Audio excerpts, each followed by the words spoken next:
the Book Study Ride for the last 40 years. And today I have my special guest. She is the author of the book, The Bipolar Bear Family. And of course, he's having a neuroscience or behavioral science as a advocacy and a Christian formation, no other than Dr. Angela Deulen. Hi, Daniel. Thank you for having me. Welcome to Book 101, Miss Angela. And can you please introduce more about yourself? Oh, yes, of course. Well, I am a licensed marriage and family therapist, and I'm a licensed professional clinical counselor. But probably my biggest joy is teaching psychology at California Baptist University here in Southern California, where I have the privilege of teaching master's level students how to become clinicians. But I also have the privilege of teaching various forms of behavioral neuroscience courses, and that is just my joy. Joy indeed, Miss Angela Doolan. Thank you so much for sharing your knowledge and wisdom to the world. And let's talk about the bipolar bear. What inspired you using animal characters to explain bipolar disorders complexities to children? Well, yes, of course. So this book is almost 20 years old. I wrote the book really just out of a desire to try to explain something that's very complex. Bipolar disorder is a very serious mental illness. It is highly genetic. It is more genetic than schizophrenia, more genetic than cancer. And yet there is a lot of there was then, as there still is, a lot of shame and stigma around specifically this disorder, but mental health in general. And so I wanted a way to explain to children. I grew up with a bipolar parent, and I was raised quite a bit by my grandparents. I spent a lot of time in my early childhood at their home. My grandfather had a very severe form of bipolar disorder. He was also a recovering alcoholic. And I watched him just struggle, but also have tremendous victories. I actually think my grandfather is probably the reason I became a clinician. And then but I also got to watch kind of this really tricky intersection of what it is to live with a severe mental illness and be a person of faith at a time, and this would have been in the 70s when I was growing up, that if, if you had a mental illness, you were kind of a pariah in faith circles. So I wanted a way to explain to children like myself, and to my own children as they were growing up, what it means to be part of a family that has a significant mental illness, such as bipolar disorder. And mental illness, I've always said, is not something that happens to an individual, it happens to a family. And when we can support each other as a family, when we come around as a family, uh, outcomes are just better. People do better. So I wrote this book originally. You're trying to think, how do you communicate these difficult kinds of concepts to young children? And the idea to make it a polar bear family, a bipolar bear family, was born. And so this book, originally was really with the intention of a way that a clinician could sit with a child who had a parent that had been diagnosed with either bipolar type 1 or bipolar type 2, and help talk them through what that means, and to make sense of some of the experiences that you have. I remember growing up, and the parent that I had that had been diagnosed, this way would go sometimes for days with only a couple hours of sleep and would do all kinds of weird things in the middle of the night that were difficult to make sense of. Um, there's also a history of suicide attempts in my family, and I was working with children that were also trying to understand what that meant when their parent had a suicide attempt. And because, if not addressed so early, uh, sometimes children will also become suicidal. And so trying to help children find a language and to process things that they didn't even know how to ask that were percolating in them.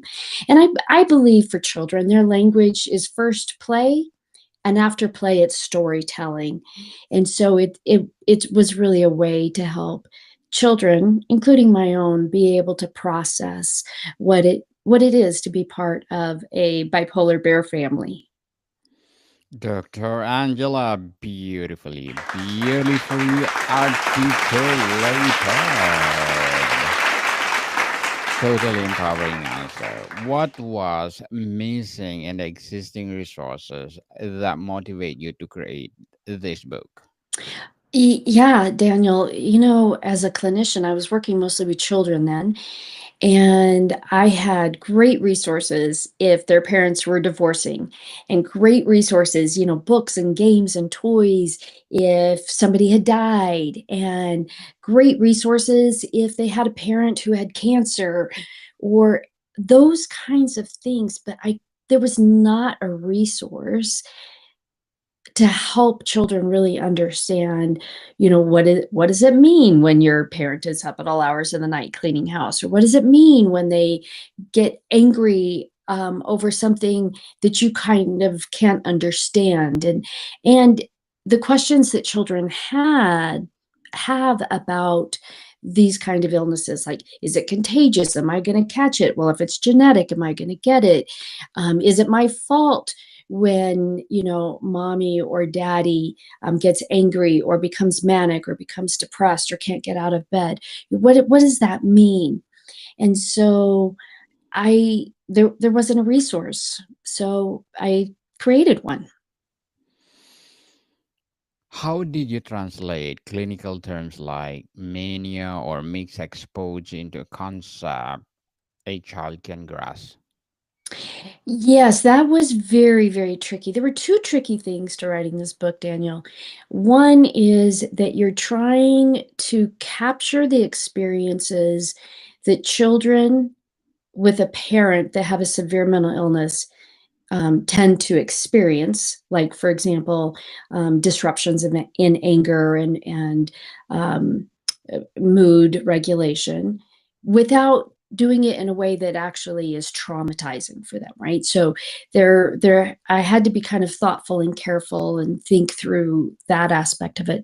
But then the other part to your question, Daniel, was really, how do you explain these uh, clinical concepts that sometimes are a little difficult to even explain to my master's level students, the difference between mania and depression?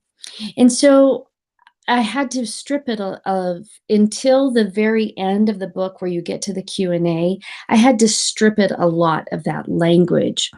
The other thing is, the book features a really kind doctor named Penny the Penguin, and Penny is able to answer the young polar bear's questions about what does it mean when his mother gets diagnosed. And so I used the character of the penguin to talk through his questions, and I also put a Q&A section at the end then, which when it's facilitated by a thoughtful parent or a clinician, it was really designed more for clinicians, then it, I think, helps children really understand these complex ideas, but in terms that are digestible for them, that they understand. How does the book help kids understand that bipolar does not define their parent?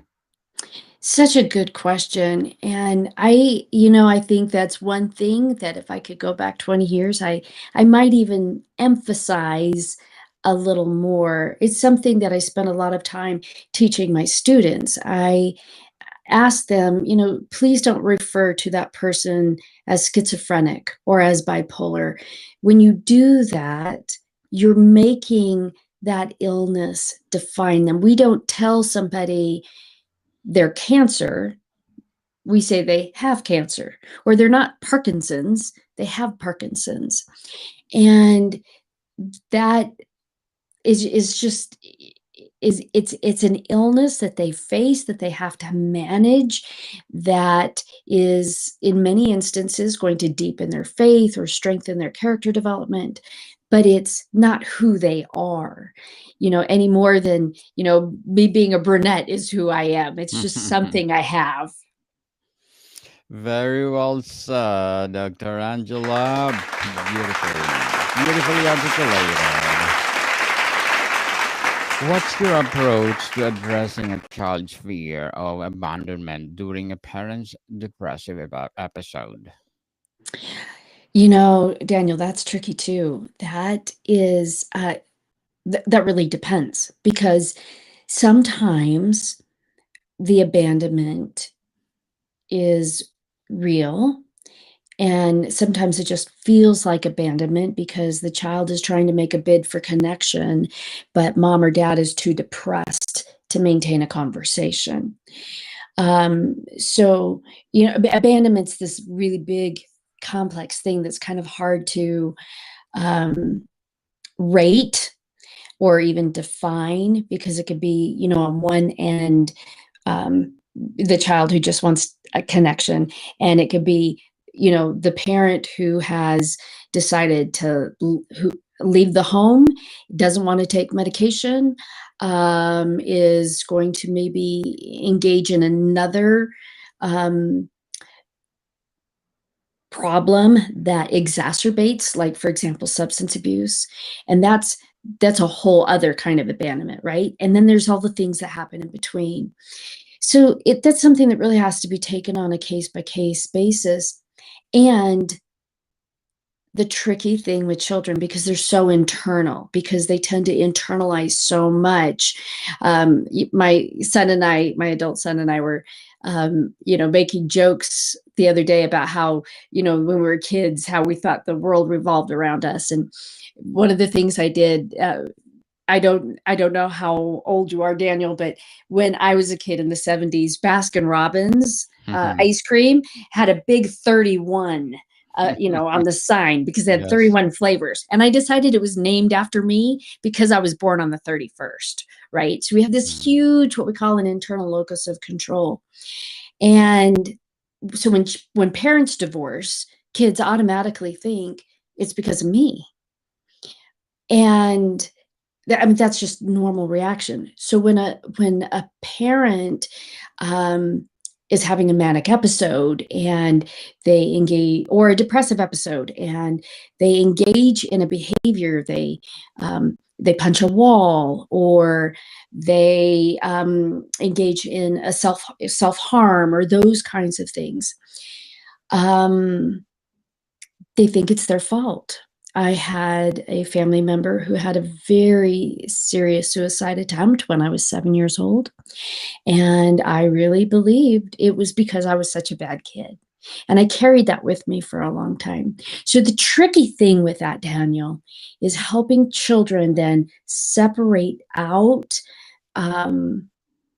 their parents' behavior from who they are, and to really start to learn and internalize that they are not responsible for their parents' behavior, that they cannot control their parents' behavior any more than they can control the weather, right? You can't make your mommy or daddy mad. You can't make them sad. You can't make them happy.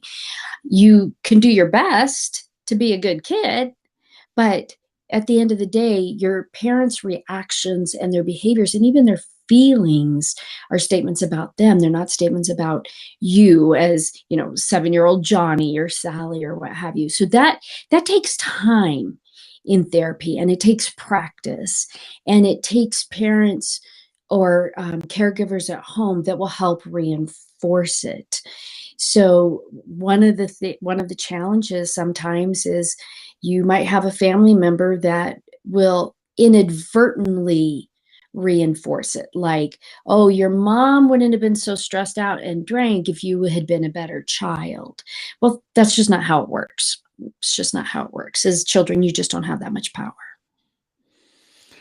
Dr. Angela, what would be your short-term and long-term goals as an author and as well as a clinician?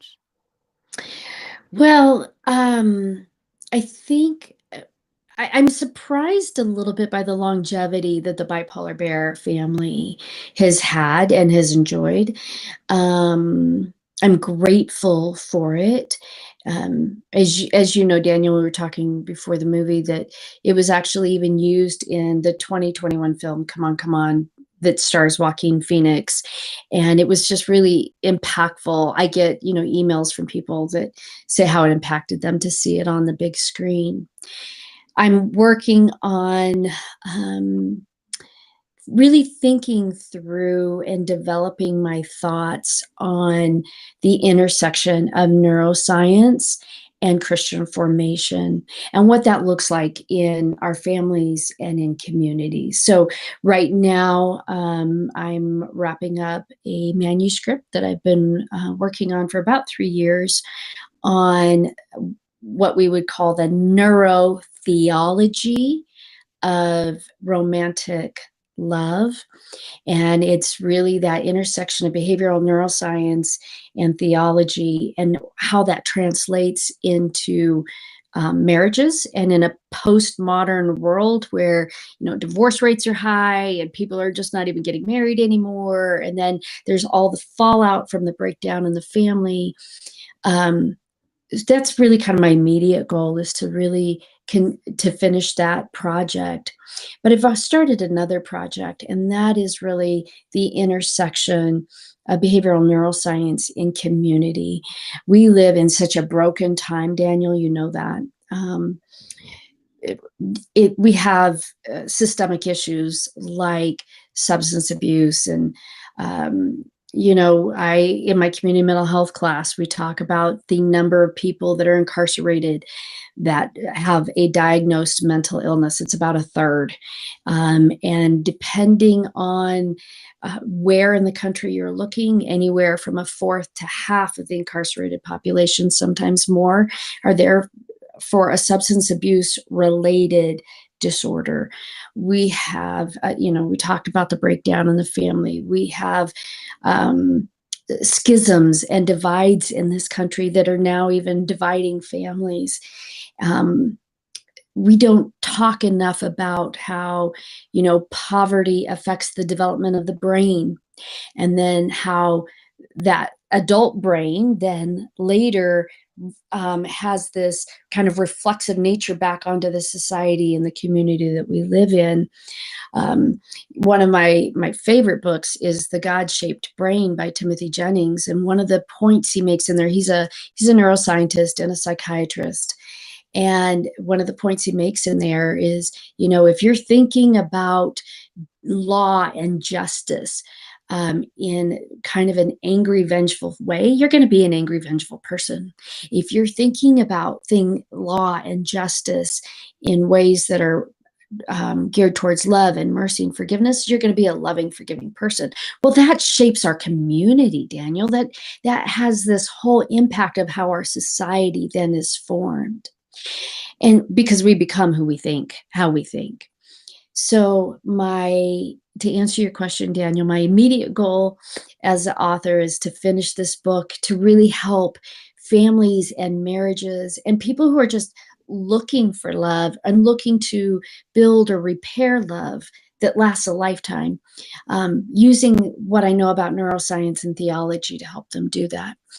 My little bit longer term goal is to kind of create a framework that helps us as a community and as a society do better by one another and to care for one another better.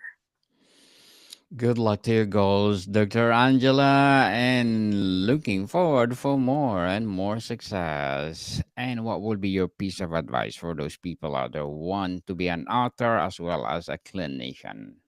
Oh, that's a good question. You know what? If you want to be an author, you've got to write every day, even if it's terrible.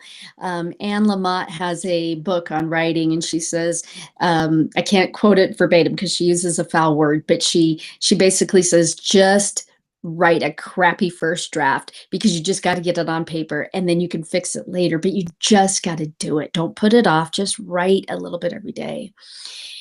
If you want to be a clinician, um, it's hard because you have to listen to these difficult stories, 8 hours a day, and then, be able to be present and have the heart to do that, and then kind of be able to almost wall it off a little bit so you can go home and be with your family. You can't take all of your clients' heartbreak and trauma home to your family. So you have to be able to have a really good intra-psychic boundary. So for somebody who's um, thinking about being a clinician, I would say just just work on developing that first, that ability to be 100% present with somebody while they're in front of you and in your office, and then to be able to compartmentalize it, that stays in the therapy room, so you can go home and be 100% present with your loved ones. That would be my advice. Thank you for your advice, Miss Angela, and truly, truly empowering. And Thank you so much for having me, Daniel. you're most welcome. And let's talk about the broader mission beyond bipolar. Could this model work for other mental health conditions? Oh, absolutely, I think so. I mean, it's what we refer to as psychoeducation. It's just sometimes difficult for people to figure out how to pair. So psychoeducation is teaching a clinician, is teaching a client about a diagnosis, about the things that cause it, about the best ways to recover. And I come from a recovery oriented model. That means that we're not trying to cure you, because for most of the things that we struggle with in life, um, that's not realistic. It's about recovery. It's about, you know, learning how to live at your best, most fulfilled baseline and how to maintain that best baseline. And so psychoeducation is, how is providing for that client or consumer a educational context to really understand a diagnosis, whether it's a particular form of cancer, or it's asthma, or it's schizophrenia, bipolar disorder, even an adjustment disorder based from a difficult move.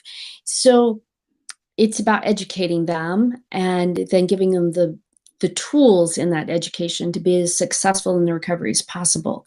The trick here is taking that psychoeducation and then paring it down for a 7-year-old.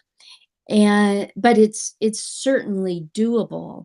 And I think it just honors kids to do that, because otherwise what you're doing is you're treating the kid like, you're not capable of understanding this. It's grown up stuff. Don't worry about it. But then they don't have a place to process or to learn or to even understand what they're experiencing. And in that way, it's almost a form of gaslighting, because then they have to pretend like this thing that feels abnormal is normal. And so by providing that the child-oriented psychoeducation, you're giving them a framework then to understand and to heal and to grow and to process.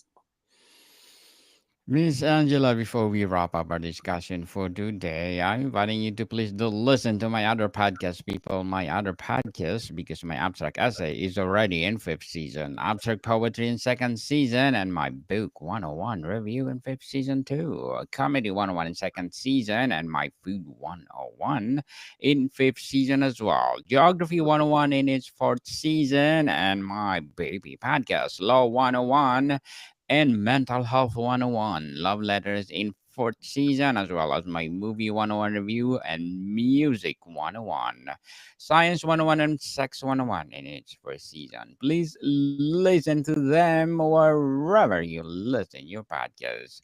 Miss Angela, what is the most important idea you hope families take from this book?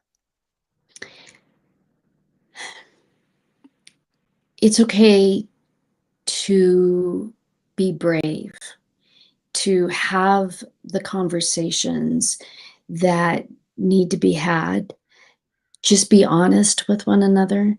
I do believe that love covers a multitude of sins.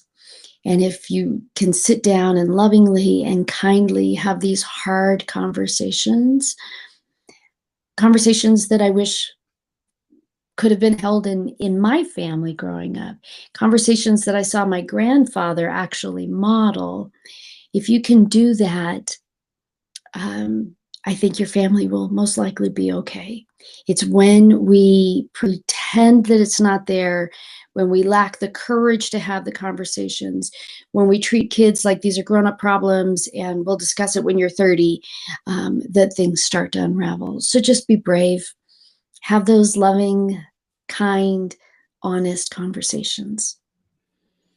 Yes, people, be brave and show your God to the world, like Yes. Miss or Dr. Angela Deulen. Thank you so much for sharing your knowledge and wisdom to the world through your book and advocacy. So, can you please invite our listeners to support the bipolar bear family as well as your advocacy or your business itself? Oh, absolutely. I am fairly easy to find. The book is easy to find if you go onto Amazon and just in Amazon's little signal search thing, type in the Bipolar Bear family and it'll come up. And my website is www.angela.deulen. That's Delta Edward Umbrella Lima Edward Nancy.com.